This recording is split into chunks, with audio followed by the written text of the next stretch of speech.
Good. Good. It's very quiet. It's very quiet. Hello. It's very quiet. Hello, hello. Hi, hey, how you doing? Hey, hi. You're all quite close, aren't you? Yeah, that's real. Some very extreme close-ups.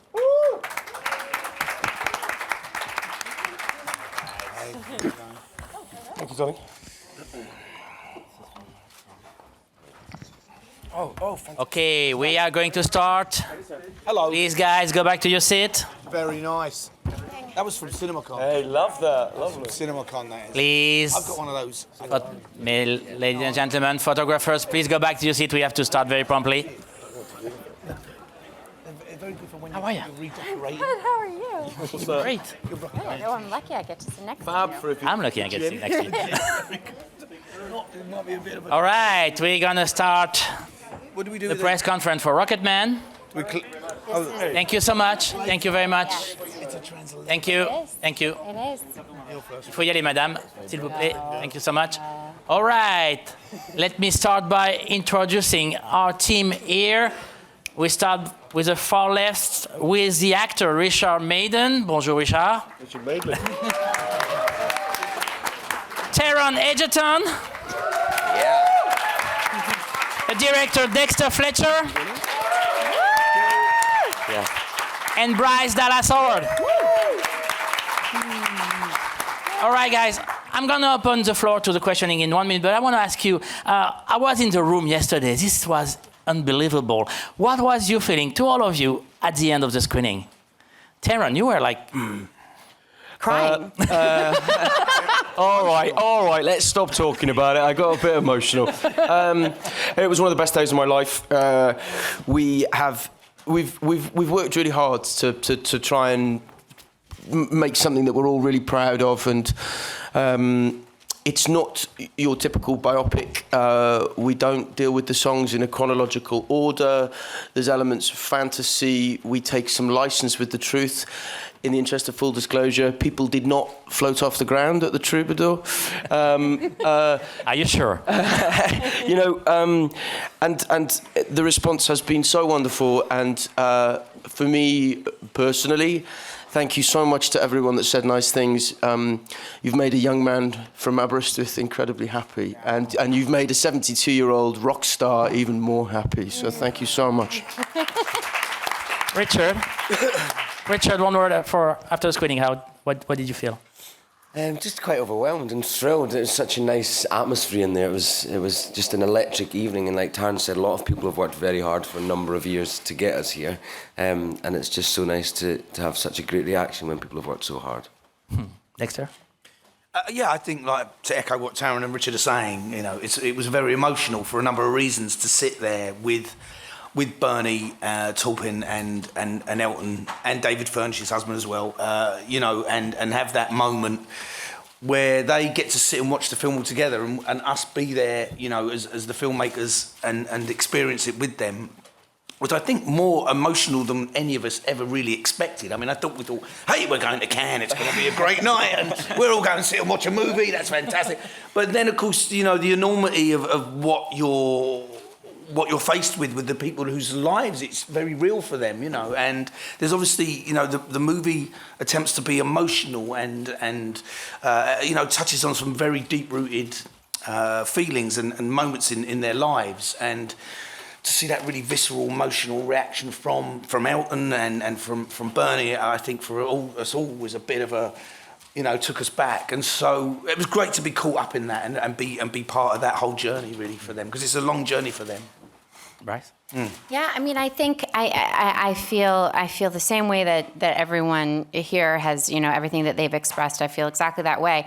But just something to add is that we have this enormous privilege in being able to celebrate Bernie and Elton while they're alive and well and performing, and after the movie last night, the fact that Elton performed afterwards and performed with Taron. I mean, this is a privilege, because normally when you're telling the story of someone's life, they're gone, you know, and there was none of that loss. It was only celebration at the end, and I think that's something, you know, to hear Elton crying just a few seats away from us. I mean, that is incredibly surreal, and what an honor to be a part of that. Yeah, yeah. You know, my goodness. Absolutely. Well, it was one of those screenings. We got a question right here. Good afternoon, Peter Howell from the Toronto Star in Canada. Congratulations on the movie, I enjoyed it a lot. I have a question for Taron Egerton and Dexter FLETCHER. Did Elton give you any specific instructions or advice on how he wanted to be portrayed? And also, did he tell you anything that he did not want put in the movie?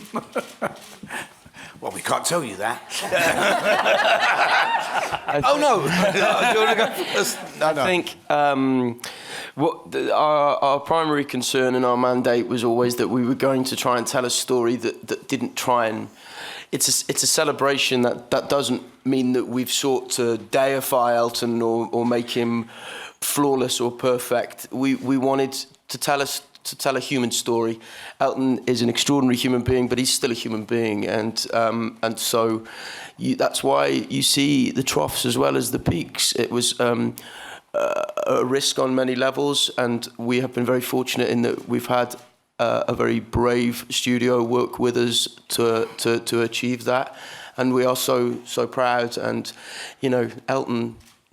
Not a lot makes him blush, so you know he's very at peace with us telling the story in that way.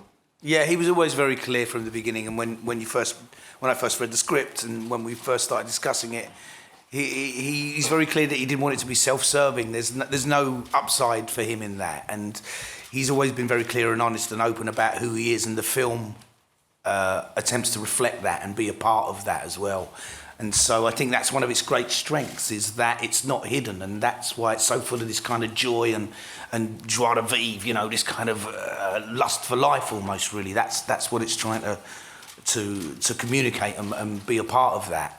And the answer to your question is generally no. There was nowhere that I couldn't shine a light. There was no dark corner where he was like, don't go, you know. If it serviced what the film needed and wanted to be at any particular time, then that's where we went. And he backed off and let us play. He let us tell the story, and that was the great strength of it. And so that's why I feel that it is a success on so many levels for us personally, but for him as well. It's very important that he loves it. You know. All right, we have a question over there. Hi, my name is Marcus. I work for One Press TV in Sweden. I want to ask Taron Egerton a question. What did it mean to you to play the role as Elton John, and how did you prepare yourself for the role?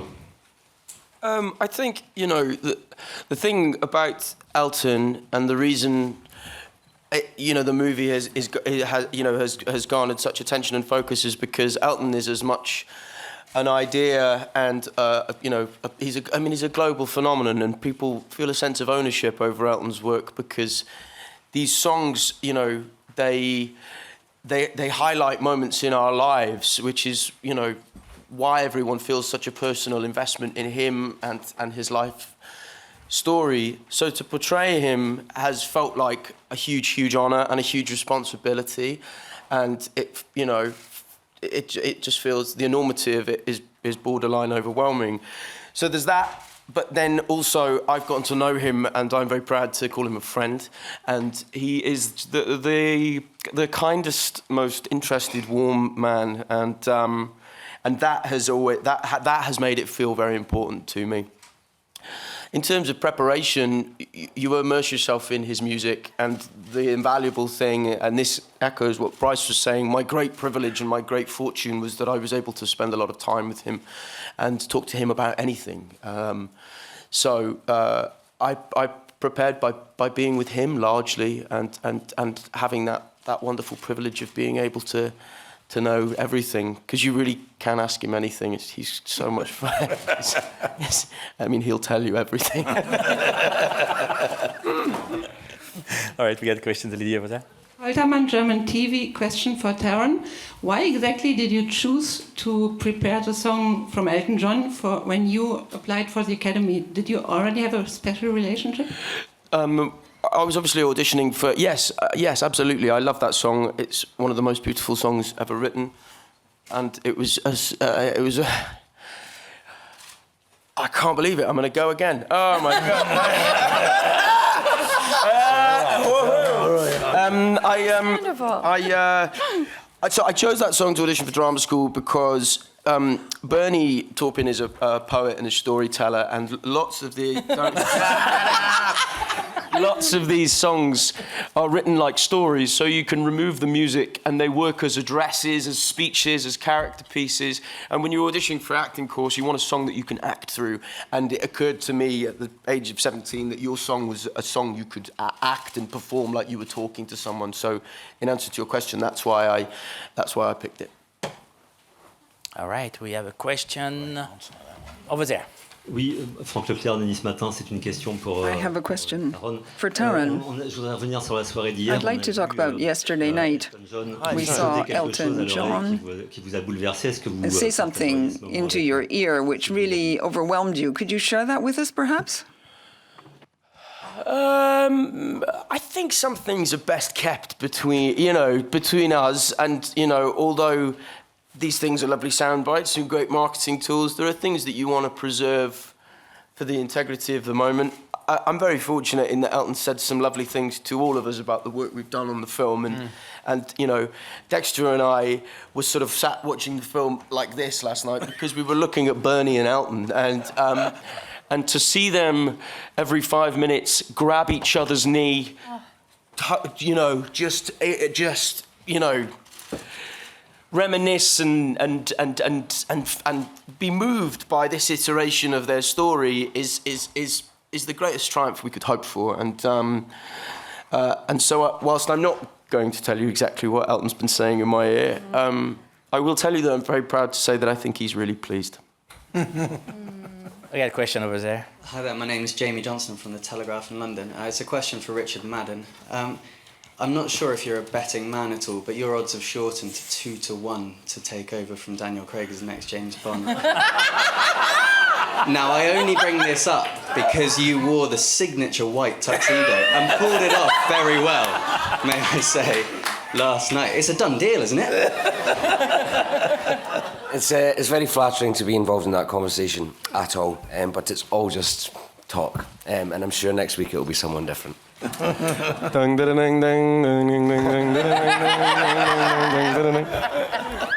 got a question over here. Hi, I'm David from Movie View China. My question is for Taron. This is the second time seeing I'm Still Standing in a movie. I was wondering, how was this time different than the last time? What we've tried to do with Elton and Bernie's songs is that Dexter and I would sit with them and we would take the lyric and we would try and tailor them to fit the storytelling purposes. So without spoiling too much of the movie, at the end when I sing I'm Still Standing and I turn back and look into the room and I say I found a taste of love in a simple way, it's about the fact that he's found some love through this process of recovery and the ability to self-love. So in I'm Still Standing, it's a great film, but it's a gorilla on a stage. This is about trying to do something creatively with those lyrics that reimagines them. And so, I suppose with that song, I was trying to make the lyrics of that song fit that storytelling beat, which is about a man who has found happiness and some resolution to his inner turmoil. And I just want to add to that when we shot that whole walk out from where Taron starts to sing that song to when he hits the doors and he comes out into Cannes, he sings that all live. And what you hear in the movie is what Taron sang that day when we were there in the studio. So that entire length of the corridor and out through that room, it's what Taron sang there and then on the day. None of it was pre-recorded. And that was something that Taron took on a daily basis, was to sing these songs live and in the moment. And that's what, dramatically, I think Taron's alluding to, is why it touches and works so well that moment. Why, as a filmmaker, I'm so excited and elated and pleased that was captured then, because what you hear happened there and then, and it's very rare to have that privilege, and it's why it's so fantastic, so great. Over there. Hi, Jason Gober from thatshelf.com in Canada. Congratulations on the film. One of the things it does most remarkably is deals with taking different versions and doing interpretations of it. You do different interpretations of the songs, and you're doing different interpretations of the beats of Elton's life. Just wondering if you could talk about, in terms of musical arrangement, of twisting the songs and making them your own, and then doing the same from the script and the directing and the acting stage of taking these real-life moments. They may not be biographically true, but they're musically and they're emotionally true. If you could talk about the challenge of making the songs your own and the points of his life your own. I think that was a really lovely way you put that. So thank you. I mean, you know, if you take some of the, you know, if you take snapshots of Elton's career and snapshots of our movie, you will see that the costumes, for example, are evocative and inspired by what Elton really wore, but they're different iterations. It's not that we didn't do our homework. It's that we're trying to, you know, be sort of authentically creative with it, and in the hope of achieving some sort of integrity, and so the same goes for the music, the same goes for my performance, my relationship with Richard's character. It's inspired by, and I hope emotionally true to the spirit of what happened, but they are reimaginings. The process in the studio is that Dexter, myself and Giles would sit at Abbey Road and cry with laughter, having the time of our lives, taking the piss out of, can I swear? It's too late. Taking the piss out of each other and having the best time. And we did work on the songs to try and make them our own. Some we deal with more authentically and faithfully, and some we really mess with and reimagine, always with Elton's blessing.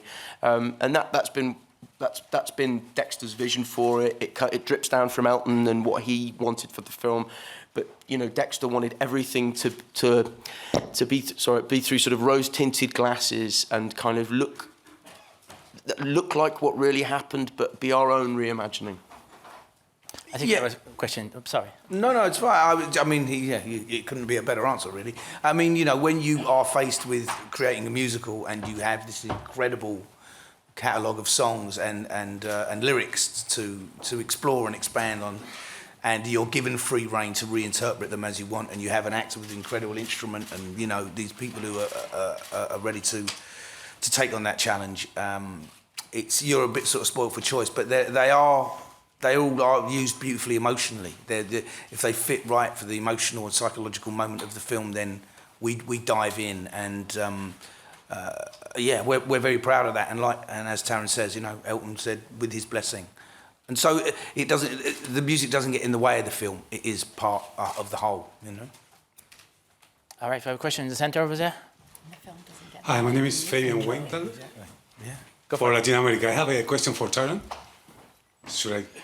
Go for it. We'll take your question right after, I promise. Sorry. I have a question for Taron. When you saw this year at the Academy Awards, Rami Malek, you know, taking the Oscar for playing Freddie Mercury, did you picture yourself with that award? And if you win, that's a horrible question. It's a compliment. One thing I would like to say and take this opportunity to say is that inevitably the film has drawn comparisons with Bohemian Rhapsody. Rami Malek's performance in that movie is astonishing, and I'm lucky enough to know him a little bit personally. Dexter knows him quite well. He's the nicest, most brilliant man, and one of the most talented actors of our generation. And I'm very, very proud that we are mentioned in the same breath. I'm going to ignore the part of your question that there is no good answer to. But it's a trap. It's a trap. You know, that film has been such a global phenomenon and success, and rightly so. It is a great rip-roaring piece of entertainment, and it's great fun. I can't remember who did that and who finished it off. Actually. No. It's very good. But our movie is a different animal. Our movie is a musical, so it requires an actor that can sing in the lead role. For a biopic, that's not necessary because it's a biopic and they're just performance pieces that are singing. So I'm very grateful that people compare us, and hopefully it shows that there is an appetite for movies of this nature. And however, that movie is a unicorn, and I don't want to be forever judged. Anyway, Rocketman is really good. We're very proud of Rocketman. We're very proud of Rocketman. Any questions you have about Rocketman, we are more than happy to answer in full. Thank you. Before we go back to the floor, Bryce, I was wondering, watching the movie yesterday, what did Elton say to you about how you play his mom? I mean, what did he tell you? Well, I mean, it was actually a really interesting process because I came aboard the project relatively late, and so they had been rehearsing, and they really, like, the movie was happening, and I showed up kind of not knowing what to expect, and in one room people are dancing, in another room people are singing. You know, it's like you're like, oh, this is a proper musical, and then within that there is, you know, there is the text, and this is based on a real human being who, like we talked about before, is alive and well and will be seeing it.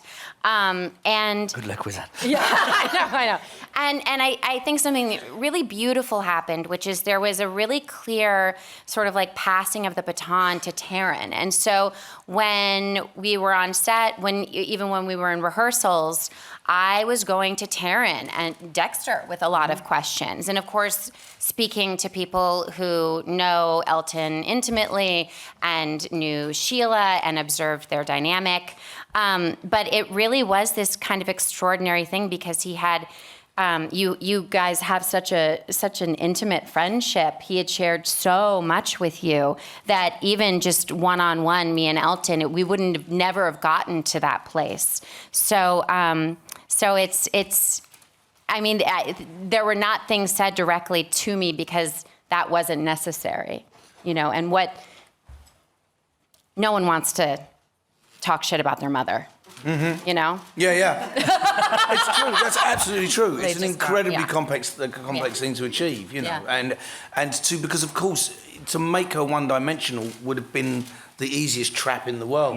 And when Bryce and I spoke about it in depth, this was absolutely key. That I didn't want to bring that, and Bryce is not interested in doing that. You know, there's so much more range and complexity. It needs to be brought to something that is, you know, here's the central character. She has to do so much work in just the shortest amount of time, and to deliver that. And Elton always describes her as giving with one hand and taking with the other. And so even just that seems like a very simple phrase, but to be able to communicate that and the depth and complexity of that relationship that affects him so deeply is really complex. And that's why, you know, the performances are complex. They're all really layered. They're all so detailed. It's so key because it has to carry a lot of weight and a lot of import. It was so important. But that first conversation we had, I think, was like 2.5 hours long. Yeah, it was. I was in a car park walking around and around and around. I don't know you were in your office or something, but anyway, it was great. It was really fantastic. It was very, very exciting. The lady that's over there. Hi, David Sanderson from The Times. It's a question for you, Dexter. After Bohemian Rhapsody, or after Queen, after Elton John, there's now talk about film projects on Led Zeppelin and Velvet Underground, and even Liam Gallagher. Is there? So I wonder what advice you would give to those directors, and also whether you think there's been an overkill of music films.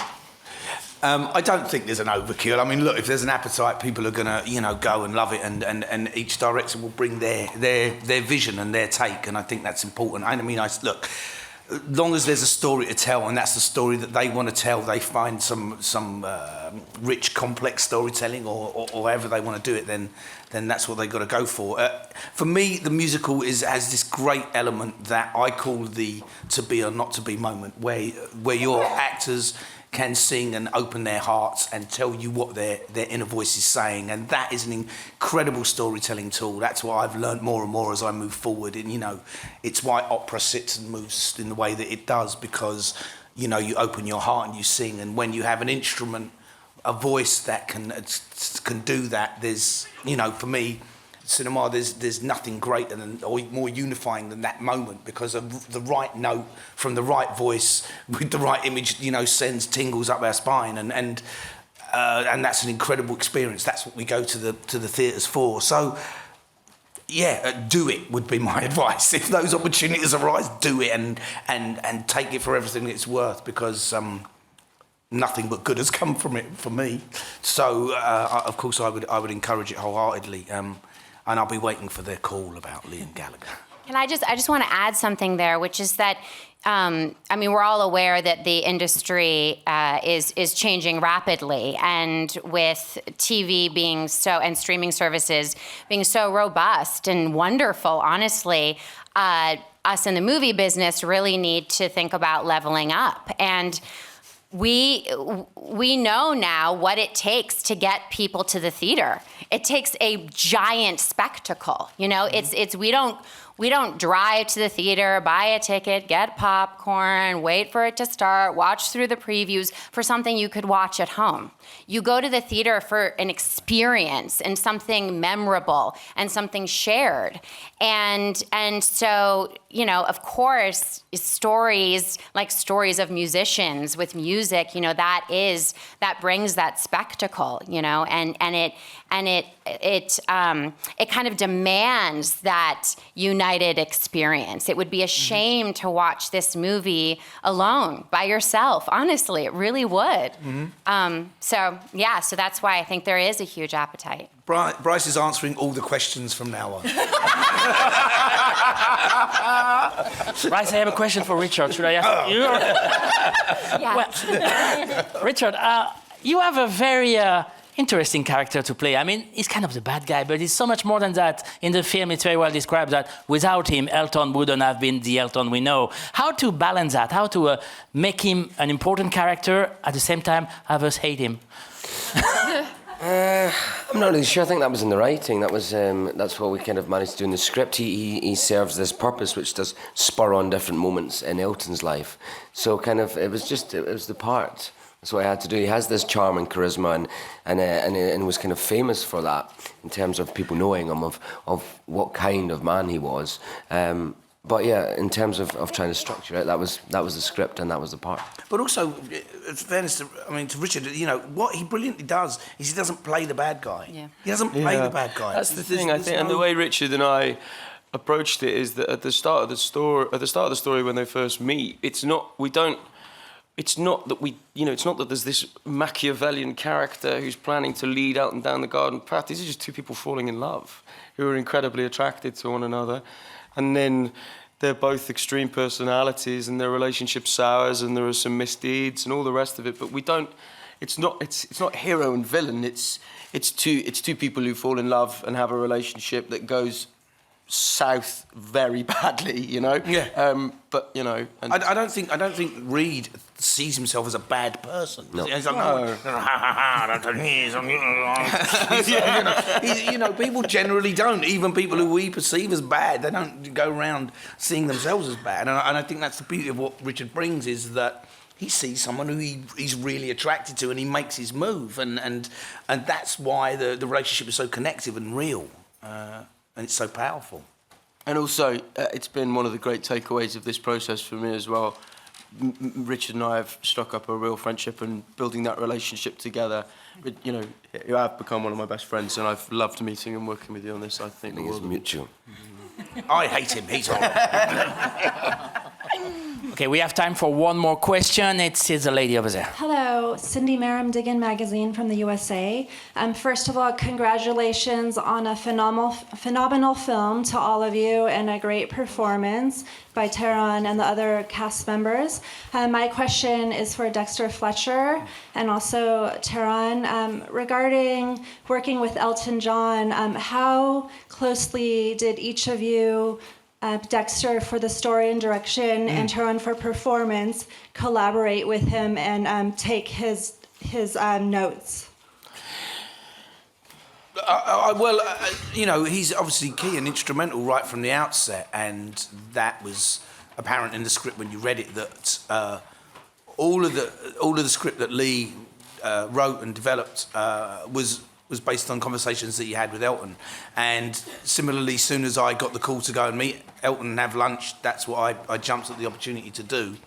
But I think there's an incredible generosity and understanding in Elton that he had to let me tell the story and Taron create the performance that he was doing without trying to micromanage that.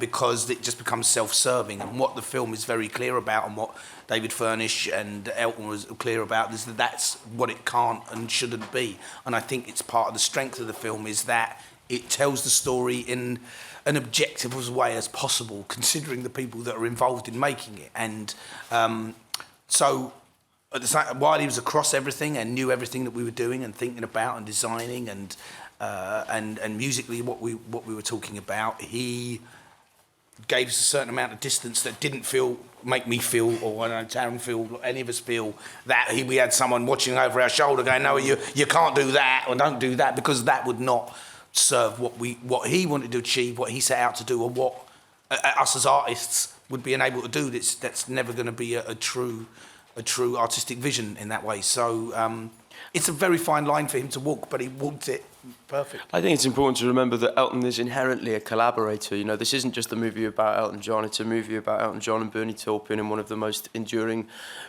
musical writing partnerships of all time. And so he's no stranger to sharing a creative process with someone else. He understands the creative process. He's one of the most creative people of all time. So he knows what it takes for creative people to produce their best work, and that means affording us the space to do our thing and trusting in assembling the team that they wanted, trusting that we would use our best taste and our best judgment and all of our integrity and passion to make something that would be a triumph and something to be proud of. And in terms of me and him, you know, David and Elton really allowed me into their lives, and you know, my girlfriend and I spent a lot of time with them. We went to stay with them for a few days just before we started filming. We got quite drunk one night at theirs, and the head of his security caught me stealing from his kitchen at 3 a.m. But we, you know, it's been that element of it has been invaluable, because he's allowed me to get to know him away from all of the pomp and ceremony of his life, I suppose, really, and being able to get under his skin in that way was really, really, really helpful. Bryce, Dexter, Taron, Richard, thank you very much. Thank you. Thank you. Merci beaucoup. Great. Oh, look.